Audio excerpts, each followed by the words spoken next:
Hello friends, कैसे हैं आप सब। अभी पूजा की विदाई हो चुकी है और विदाई के जाने के पूजा के जाने के बाद हम सब यहाँ पे थोड़ी टाइम के लिए बैठे हैं, क्योंकि सुबह ही 5 बजे ही हम पूजा की विदाई हो चुकी थी। तो अभी थोड़ा सा अंधेरा अंधेरा है, तो इसीलिए हम यहाँ पर बैठे हैं। पर अभी और भी बहुत ज़्यादा काम है। और विदाई के बाद हम यहाँ पे पान के पत्ते जो हैं, वो मेरी बुआ जी यहाँ पे पान के पत्ते तोड़ रहे थे। तो इसको लेकर अभी कुछ और जो रीति रिवाज है उनको पूरे करने हैं। तो विदाई के बाद जब दुल्हन जाती है, तब उसके बाद हम यहाँ पे जो अलता होता है पैर में लगाने वाला, उससे यहाँ पे एक झूठी जैसे यहाँ पे दीवार पे लिखा जाता है। तो यहाँ पे इस तरह से लिख रहे हैं।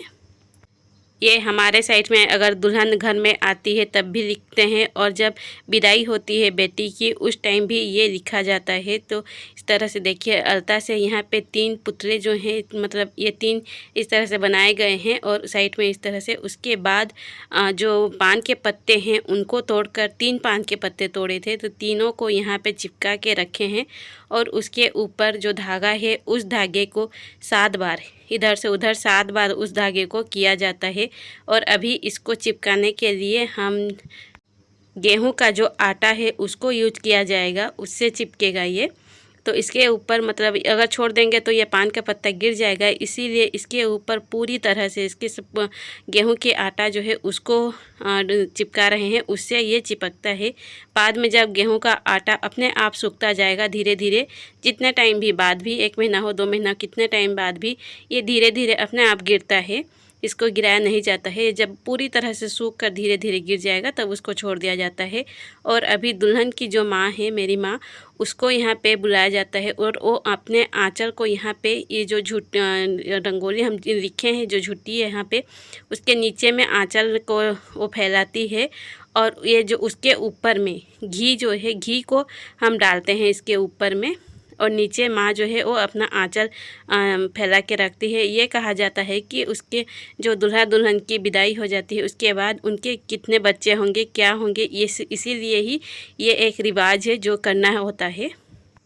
और यहाँ पे जो घी है वो पूरी तरह से नीचे आता है। तो हमारा घी जो है वो एक ही लाइन मतलब नीचे आ रहा था, क्योंकि ये दीवार जो है ये थोड़ा खसखस सा है, चिकना दीवार नहीं है, इसीलिए।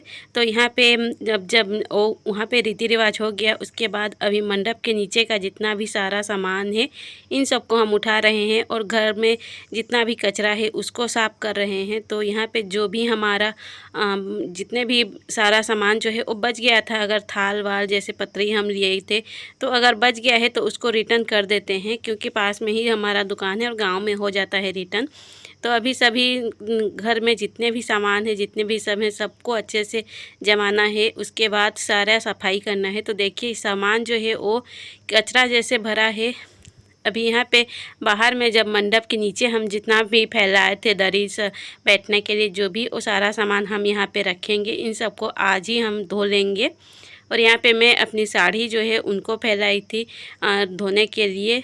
और इस साइड जब हम खाना बना रहे थे उस साइड को यहाँ पे सारा सामान जो है रखा है। बाहर से भी हम सामान लेकर आए थे और यहाँ से भी। तो बाहर देखिए मंडप के नीचे को हम थोड़ा सा इस तरह से यहाँ पे कर दिए हैं। और आज मतलब बुधवार को विदाई हुई थी और गुरुवार के दिन हम मंडप नहीं तोड़ सकते थे, इसीलिए उसको नहीं किए, जैसा है वैसे ही रहने दिए।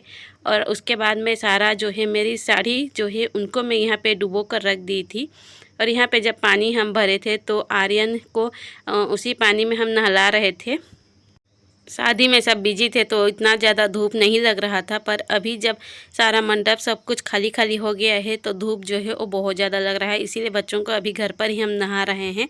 और उसके बाद जितने भी हल्के फुल्के कपड़े हैं, जो भी साड़ी जैसे हैं, सब इनको मैं यहीं घर पर ही धो रही हूँ। और बाकी जितने भी बड़े सामान हैं, जितने भी बड़े जो भी कंबल हमने यूज किया था, क्योंकि शादी से 2-3 दिन पहले जो ये वो थोड़ा सा ठंड ठंड लग रही थी और बारिश भी हो रहा था। तो इतने सारे मेहमान जब आए थे तो जिनके लिए नीचे बिछाए थे, ऊपर हमने ओढ़ने के लिए दिए थे, उन सारे जो बड़े बड़े हैं उनको हम लेकर जाएंगे तालाब में।